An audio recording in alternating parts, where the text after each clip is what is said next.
Ay, sorry.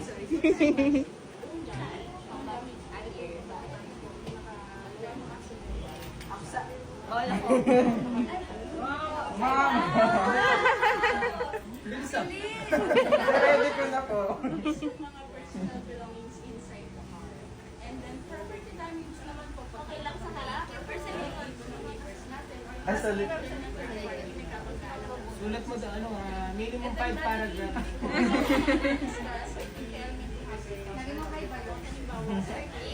Thank you po.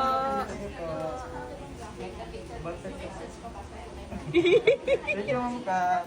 Tingin.